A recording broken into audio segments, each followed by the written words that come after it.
toda a minha vida, ó Senhor, te louvarei, pois meu fogo é tua vida e nunca descansarei. Posso ouvir a sua voz, é mais doce do que o mel, que me tira desta cova e me leva até o céu. Já vi fogo e terremotos, vento forte que passou. Já vivi tantos perigos, mas tua voz me acalmou. Tu dás ordem às estrelas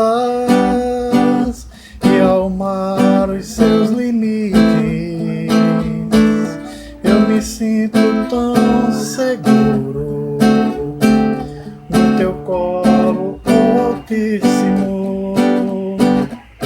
Não há ferrolhos nem portas que se fechem diante da sua voz. Não há doença nem culpa que fiquem de pé diante de nós.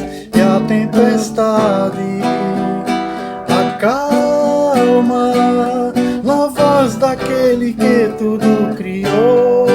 Pois tua palavra é pura, escudo para os que nele creem. Não há ferrolho, nem portas que se fechem diante da sua voz. Não há doença, nem culpas que fiquem de pé diante de nós. E a tempestade acalma na voz daquele que tudo criou.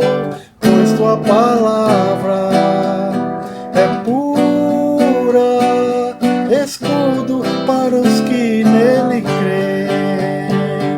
Escudo para os que nele creem. Escudo para os que nele creem.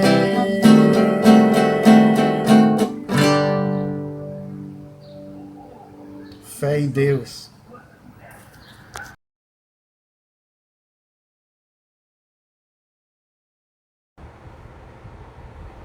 A paz do Senhor, meus amados irmãos. É um prazer estar com os irmãos para ministrar a palavra de Deus nessa noite. Apesar de não estarmos podendo nos reunir em nosso templo, o Senhor tem provido a tecnologia para, através dessa, nós podermos proclamar e engrandecer o nome dEle. Eu gostaria de convidá-los para que nós possamos abrir nossas Bíblias no Salmos capítulo 56, versículo de número 3 e o verso 4. O texto sagrado de Salmos diz o seguinte: Em me vindo o temor, hei de confiar em ti, em Deus, cuja palavra eu exalto. Neste Deus ponho a minha confiança e nada temerei. A mensagem de hoje, ela vai ter como foco incentivar os irmãos e a todos nós a confiarmos em Deus, a pôr a nossa confiança em Deus em meio às dificuldades, às turbulências, às tribulações, às crises da vida. Nós vemos aqui, conforme o salmista apresenta, ele deixando claro que a confiança dele estava no Senhor, em meio ao temor, em meio ao medo. Estamos vivendo dias difíceis a nível mundial, a nível nacional, a nível de cidade, onde o medo tem afetado várias pessoas, a ansiedade, os temores. E eu gostaria de convidá-lo para que nessa noite nós possamos deixar o medo de lado, deixar o temor de lado, deixar a ansiedade de lado e focar naquilo que realmente importa, que é o Senhor Jesus em nossas vidas, que é a graça de Deus em nosso meio, pois assim nós conseguiremos nos fortalecer para passarmos por esse momento turbulento e dificultoso. Eu gostaria de trazer uma citação de Carolina Nystrom, onde ela vai trazer a questão do medo e como o medo ele é nocivo para que nós possamos enfrentar as situações difíceis. Ela vai dizer que o medo ele pode estragar o sabor da vida, ou seja, nós deixamos de desfrutar as situações que estão ao nosso redor, as coisas que estão ao nosso alcance por conta do medo. Ela ainda diz mais o seguinte: o medo anuvia seu espírito durante o dia e o mantém acordado de noite. Minam sua concentração o tempo todo e lhe provocam um pavor constante. De todos os impulsos humanos, o que nos leva a ser conduzidos pelo medo talvez seja, com o passar do tempo, o mais incômodo e o mais nocivo, pois deteriora nosso relacionamento, drenando nossa capacidade de viver. Rouba-nos a sabedoria, fazendo com que olhemos para os lados em vez de olharmos para a frente. Enfim, é uma deficiência muito difícil de superar. Isso, claro, quando nós nos deixamos ser dominados pelo medo. Nós perdemos tudo que está ao nosso redor. Então, o que nós observamos é que quando nós temos o Senhor, nós podemos superar os temores e podemos superar o medo. Nós não somos dominados pelo medo. Em meio a essa pandemia que tem se instaurado, nós não deixamos que o medo tome conta de nós, que o pânico tome conta de nós, porque nós sabemos em quem nós temos crido, nós sabemos para onde nós vamos, nós sabemos que a nossa vida ela é passageira, que nós aqui somos apenas peregrinos e que um dia nós estaremos para sempre com Cristo na glória. Nós sabemos que o nosso corpo ele é limitado, que o nosso corpo ele é mortal, mas que um dia esse corpo perecível ele se tornará em um corpo imperecível, em um corpo incorruptível, e nós seremos transformados em um corpo de glória. Isso deve nos fortalecer, isso deve nos trazer esperança para que nós possamos enfrentar e passar por esses dias. Como nós encontramos lá em Hebreus, capítulo de número 11, e o versículo 1, que diz: ora, a fé é a certeza das coisas que se esperam, a convicção de fatos que se não veem. Observe bem que quando nós colocamos a nossa fé na palavra de Deus, colocamos a nossa fé em Deus, nós fazemos com que as coisas terrenas, as coisas visíveis, elas, digamos, sejam de menos valor em relação às coisas eternas. E é isso que Hebreus nos apresenta, é isso que Hebreus nos aponta. A fé é a certeza de coisas que se esperam. Como eu já li lá no texto de Salmos 56, 3 e 4, nós precisamos ter essa postura do salmista. Em meio ao medo, em meio ao temor, em meio ao pânico, nós precisamos confiar no Senhor. Nós precisamos fazer do Senhor o nosso refúgio e a nossa fortaleza, o nosso lugar de segurança, o nosso lugar de esperança, o nosso lugar de paz, o nosso lugar de sossego. Não podemos deixar que o mundo roube de nós a paz que o Senhor Deus concedeu aos nossos corações, mediante o seu Santo Espírito.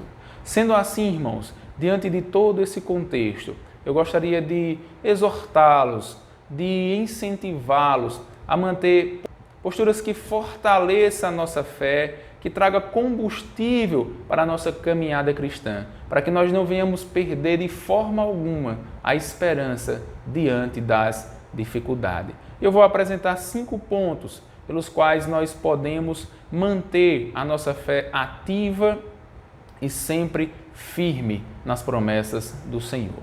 O primeiro ponto para que nós possamos superar as dificuldades, para superar esse momento de crise que nós estamos vivendo, onde nós estamos com a necessidade de ficarmos isolados, de ficarmos recolhidos em nossas casas, é confiar em Deus e em sua promessa.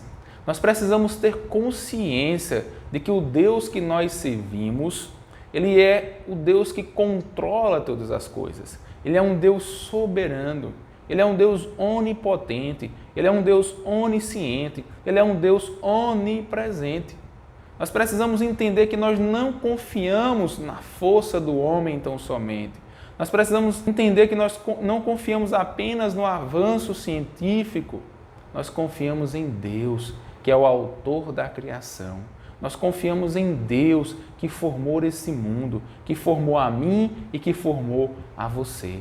Nós precisamos ter a nossa confiança nele. Nós precisamos depositar a nossa esperança em Deus, porque Ele sim sabe todas as coisas. Então esse é o primeiro ponto, precisamos confiar em Deus e nas suas promessas. Muitas vezes nós esquecemos que Deus, Ele deixou em sua palavra várias e várias promessas. Se nós formos lá para Lucas, capítulo 1, versículo 37, nós encontraremos escrito o seguinte: porque para Deus não haverá impossíveis em todas as suas promessas. Não haverá impossíveis, irmãos. Se Deus prometeu, Ele há de cumprir. Isso é algo que nós precisamos entender, que nós precisamos compreender. E eu citarei aqui algumas promessas que Deus fez e que servem de alento, de consolo e de conforto para a nossa alma. Nós vamos observar que lá em Mateus, capítulo 28 e versículo 20, o Senhor Ele promete estar conosco todos os dias até a consumação dos séculos. Ele não disse que estaria conosco apenas pela manhã, alguns segundos, alguns minutos. Ele disse que estaria conosco todos os dias. Isso deve nos trazer conforto, isso deve nos trazer consolo. Porque se nós estamos com o Senhor, nada pode ser maior do que Ele. Basta que nós vejamos o que aconteceu lá em Marcos capítulo 4, quando os discípulos eles estavam reunidos com Jesus e eles iam passar de uma margem do mar ou do rio, do lago, a outra margem. E quando eles estavam passando por aquela situação, veio uma grande tempestade. E eles pensaram que o seu barco iria naufragar, iria sucumbir. E foi aí que eles lembraram que o Senhor Jesus estava com ele em meio àquela situação difícil. Que o Senhor Jesus estava com eles em meio àquela turbulência, em meio àquela crise, em meio àquele sofrimento. E eles foram recorrer ao Senhor Jesus. E o Senhor Jesus ele trouxe conforto e consolo para aquelas almas. A primeira coisa que nós precisamos neste momento é confiar em Deus e saber que o que Ele desejar é sempre o melhor para nós e para toda a humanidade. Nós vamos encontrar também em 2 Pedro, capítulo 1, versículo 4, escrito: o Senhor nos concedeu preciosas e muito grandes promessas. Portanto, irmãos, precisamos confiar no Senhor e depositar nossa esperança nele. Lá em João, capítulo 14, versículo 1 diz: não se turbe o vosso coração, crede em Deus, crede também em mim. Não se turbe, não se perturbe, não se atemorize. Calma, Deus é soberano. É isso que João ele vai trazer ali nessa passagem. Nós vamos encontrar várias e várias vezes escrito na Bíblia: não temas, não se atemorize, não tenha medo. Nós não podemos se esquecer, irmãos, que Deus está no controle e que a vontade de Deus, ainda que nós não a compreendamos momentaneamente, ela sempre é a melhor. Ela sempre é aquela que nós necessitamos e nós precisamos. Lá em Mateus capítulo 28 e o versículo 20, o texto que nós já lemos, nós vemos que Deus está conosco todos os dias. Além do mais, na confiança que nós devemos depositar em Deus, como eu já falei, Ele tem a história sob o seu controle.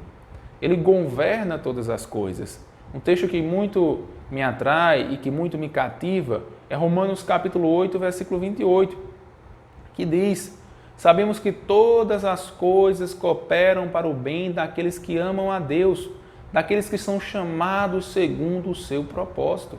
É como eu já vos falei, às vezes nós olhamos para o desespero do mundo, às vezes nós olhamos para os desesperos dos nossos familiares, dos nossos amigos, e às vezes nós ficamos sem entender, mas nós temos que compreender que nós estamos em um plano maior. Nós temos que compreender que a história bíblica ela é diferente. A história bíblica ela tem a criação, a queda, a redenção e a consumação. Que todo esse processo ele precisa acontecer. Nós precisamos entendermos que a palavra de Deus fala das dificuldades que acontecerão nos fins, das dificuldades que acontecerão no fim dos tempos. Precisamos estar alerta e confiantes no Senhor, porque todas as coisas cooperam para o bem daqueles que amam a Deus. Aproveite essa situação para crescer em comunhão com Deus, para se tornar mais íntimo de Deus, para rever, para estreitar os laços com seus familiares. Ainda que você não esteja próximo de alguns, mas você tem a possibilidade de ligar, de mandar uma mensagem. Muitos não estão trabalhando, então aproveite esse momento para crescer com Deus, para crescer com o próximo, para crescer em família. Esse é um momento oportuno. Faça da crise um momento de novas construções, de novas possibilidades. Além do mais, nós vemos que Deus ele é o nosso refúgio. Salmos 46, versículo 1 diz: Deus é o nosso refúgio e fortaleza, socorro bem presente na hora da angústia. Deus está contemplando tudo. Deus está vendo tudo. Deus está envolvido com esse mundo. Nós precisamos saber que Ele é o nosso refúgio. Ele é o nosso socorro. Ele é aquele que nos fortalece. Ele é a nossa esperança. Além do mais, nós vemos que a confiança em Deus, ela traz paz em meio à tormenta. A paz não é a ausência de conflito, mas sim é ter paz apesar das dificuldades. Porque a nossa paz ela não está fundamentada nas circunstâncias. A nossa paz está fundamentada naquele que é eterno, naquele que vai de geração a geração. A nossa paz está fundamentada em Deus, que é imutável.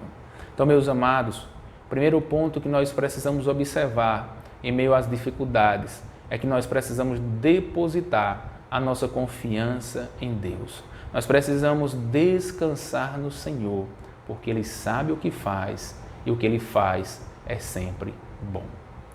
O segundo ponto que nós precisamos observar é que nós precisamos orar a Deus.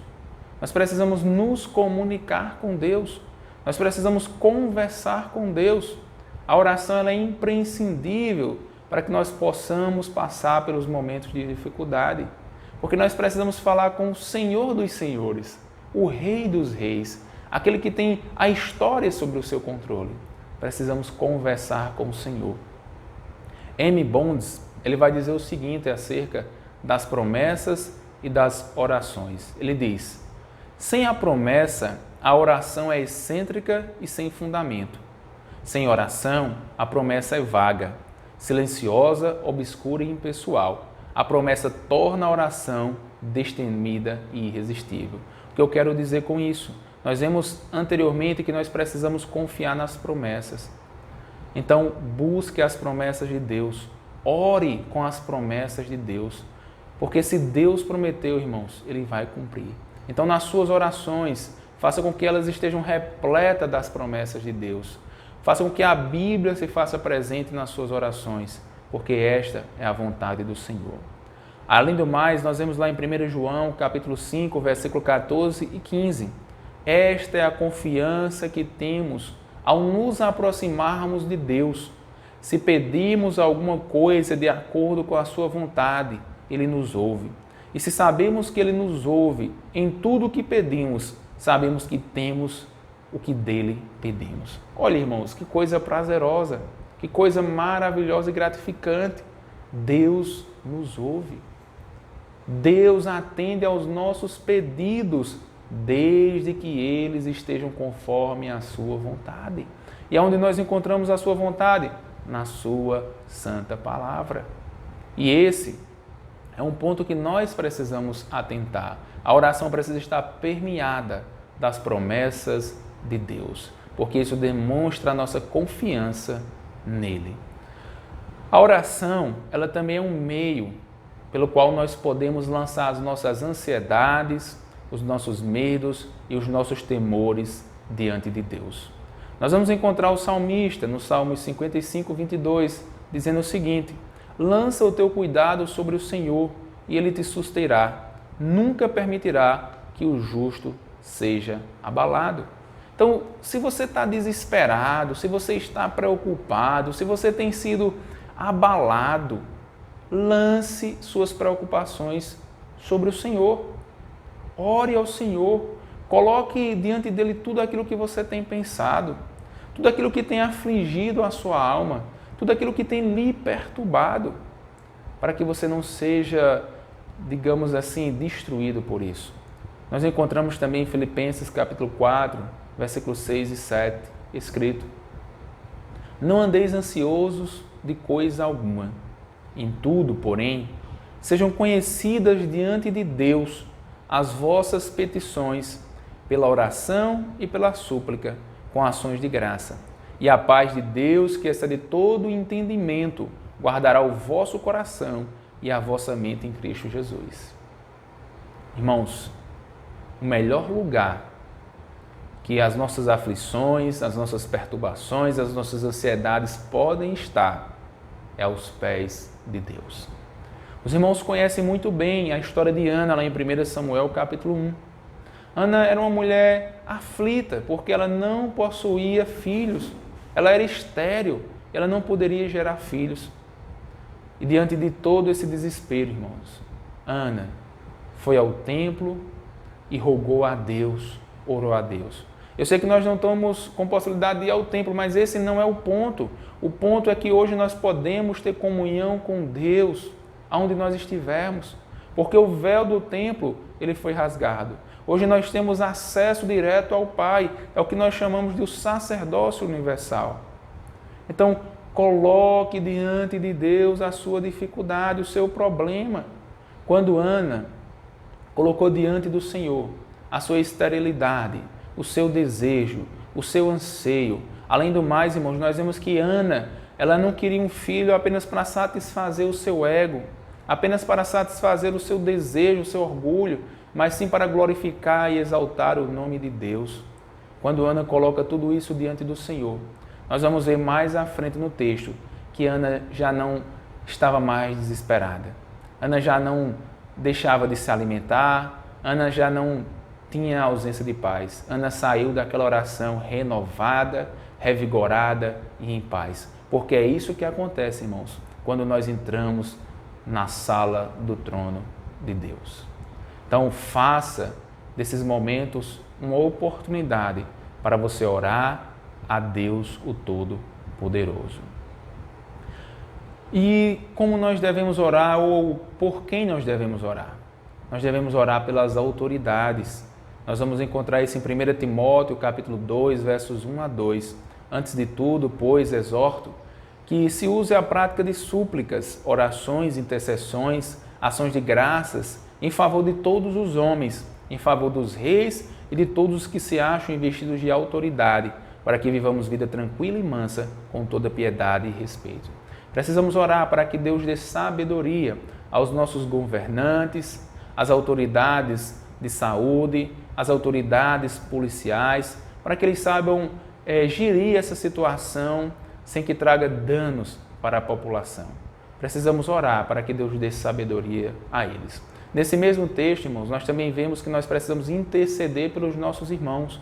Nós precisamos orar pelos nossos pastores, pelos nossos presbíteros, pelos nossos diáconos, pelos membros da nossa igreja, pelos nossos irmãos, pelos nossos familiares. Precisamos orar. Como Paulo disse lá em 1 Tessalonicenses capítulo 5, devemos orar sem cessar. Paulo, ainda em Tessalonicenses, ele vai dizer: orai por mim. Então, isso é o que deve nos reger nesse momento de dificuldade.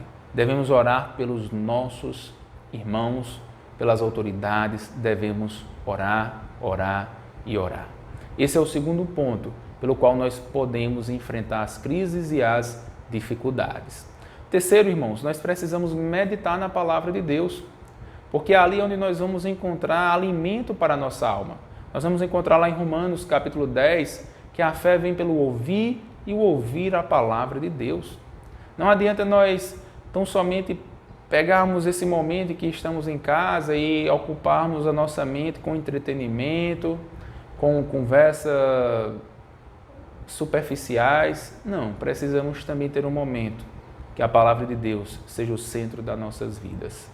Na verdade, ela deve ser o centro em todos os momentos e precisamos considerar este ponto. O Salmo 119, versículo 148 diz: Os meus olhos anteciparam-me as vigílias da noite para meditar na tua palavra. Nesse mesmo Salmos e nesse mesmo capítulo, o salmista vai dizer: Ó, quanto amo a tua lei, é a minha meditação todo o dia. Então, meus amados irmãos, a palavra de Deus ela precisa preencher as nossas vidas nesse momento de dificuldade, pois é ali que vamos encontrar as promessas que vai confortar o nosso coração. Além do mais, nós também precisamos ouvir as autoridades constituídas por Deus. Tem pessoas que ainda estão em dilemas. Será que devemos fazer isso? Será que não devemos fazer isso? Onde é que está a nossa fé? Irmãos, as autoridades elas foram constituídas por Deus. E elas têm um fim próprio. Veja o que aqui diz Romanos capítulo 13, versículo 1 a 5. O texto diz: Todo homem esteja sujeito às autoridades superiores, porque não há autoridade que não proceda de Deus. E as autoridades que existem foram por ele instituídas. De modo que aquele que se opõe à autoridade resiste à ordenação de Deus. Preste atenção. E os que resistem trarão sobre si mesmo condenação, porque os magistrados não são para temor, quanto se faz o bem, e sim quando se faz o mal. Queres tu não temer a autoridade? Faz o bem e terás louvor dela. Veja que a autoridade é ministro de Deus para o teu bem. Entretanto, se fizeres o mal, teme, porque não é sem motivo que ela traz a espada, pois é ministro de Deus, vingador para castigar o que pratica o mal. É necessário que lhe estejais sujeitos, não somente por causa do temor da punição, mas também por dever de consciência. Então tá aí. As autoridades estão nos alertando e nós, como cidadãos e como servos de Deus, precisamos obedecê-la.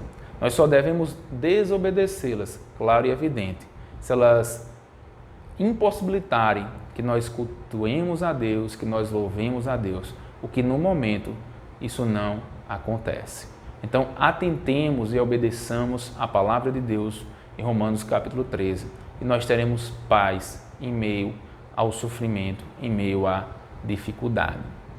E o quinto e último ponto que vai nos ajudar a passar por esse momento de dificuldade é que nós precisamos cultuar a Deus em nossos lares.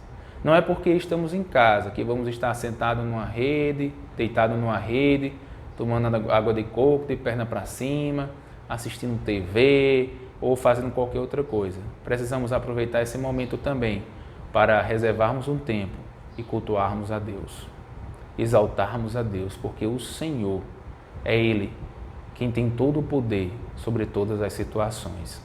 Nós vamos encontrar lá em Deuteronômio capítulo 6, versículo 4 a 9, falando sobre a importância do culto doméstico. Diz assim: Ouve Israel, o Senhor nosso Deus é o único Senhor. Amarás, pois, o Senhor teu Deus de todo o teu coração, de toda a tua alma e de toda a tua força. Estas palavras que hoje te ordeno estarão no teu coração. Tu as inculcarás a teus filhos e delas falarás assentado em tua casa e andando pelo caminho, e ao deitar-te e ao levantar-te. Também as atarás como sinal na tua mão, e te serão por frontal entre os olhos, e as escreverás nos umbrais de tua casa e nas tuas portas. Então aqui nós vemos a importância de cultuarmos a Deus em nosso ambiente. E você pode estar pesquisando alguns modelos de culto doméstico. Nós vamos ver se conseguimos colocar aqui no na nossa descrição algum modelo de culto doméstico, até mesmo aqui no próprio vídeo. Mas cultue a Deus, exalte ao Senhor, engrandeça a Deus em seu lar. O que nós observamos diante de tudo isso, irmãos, É o que diz lá no Salmos 37, verso 7, a parte A. Descansa no Senhor e espera nele. Irmãos, nenhum de nós temos a onisciência ou a capacidade de saber o que de fato está acontecendo e até quando isso vai durar. Mas Deus, Ele tem e Ele sabe. Então nós precisamos confiar e descansar no Senhor. Lá em 2 Coríntios, capítulo 4, versículo 16 a 18 diz: Por isso, não desanimemos, pelo contrário, mesmo que o homem exterior se corrompa ou se desfaleça, vá se destruindo, se deteriorando, contudo o nosso homem interior se renova de dia em dia, porque a nossa leve e momentânea tribulação produz para nós eterno peso de glória, acima de toda comparação, não atentando nós nas coisas que se veem, mas nas que se não veem, porque as que se veem são temporárias e as que se não veem são eternas. Guardemos essas palavras. Não nos foquemos demais nas coisas terrenas, irmãos. Precisamos nos focar nas coisas eternas. A nossa vida aqui ela é passageira, ela é temporária, porque nós estamos caminhando rumo às mansões celestiais. Como Paulo, escrevendo aos Filipenses, disse, a nossa pátria ela não é terrena, mas celestial. Nós vamos encontrar ainda em um outro texto, Romanos 8, 18, que diz, porque para mim tenho por certo que os sofrimentos do tempo presente não podem ser comparados com a glória a ser revelada em nós. Foquemos nisso. Nós não podemos deixar que esse momento tire de nós a centralidade de Cristo. Tire de nós o prazer de louvarmos a Cristo, de exaltarmos a Cristo, de adorarmos a Deus. Nós vamos encontrar em Romanos capítulo 8, versículo 35. Quem nos separará do amor de Cristo? Quem nos separará do amor de Cristo? A tribulação? Ou a angústia? Ou a perseguição? Ou a fome? Ou a nudez? Ou o perigo? Ou a espada? Quem nos separará do amor de Cristo? Quem, irmãos? Nada pode nos separar do amor de Cristo. Então, que Deus abençoe a você e a sua família. Que essa palavra ela possa ter fortalecido o seu coração, possa ter revigorado a sua vida. Eu gostaria de convidá-lo para que nesse momento nós pudéssemos orar ao Senhor nosso Deus. Oremos. Soberano e eterno Deus, Pai bondoso e justo, nós queremos te agradecer, Senhor, pelo Senhor ter nos dado a oportunidade de nessa noite, de nesse momento, Senhor, aprendermos mais da Tua palavra, Senhor. Faz com que o Teu Santo Espírito, Senhor, dê em nós um espírito de confiança, um espírito de convicção, um espírito de conforto, Senhor, em meio a essas dificuldades, Senhor. Porque sabemos que a nossa confiança, a nossa esperança está tão somente em Ti, meu Pai. Ó soberano e eterno Deus, protege os nossos lares, as nossas famílias, ajuda-nos a entender a Tua vontade, Senhor, para que nós possamos descansar nela, Senhor. Abençoe os nossos líderes, Senhor, abençoe as autoridades, meu Pai. Ó Deus, faz com que a cura, Senhor, a amenização, Senhor, desse vírus possa acontecer, Senhor. É assim que nós te oramos, rogamos, exaltamos em nome de Jesus. Amém.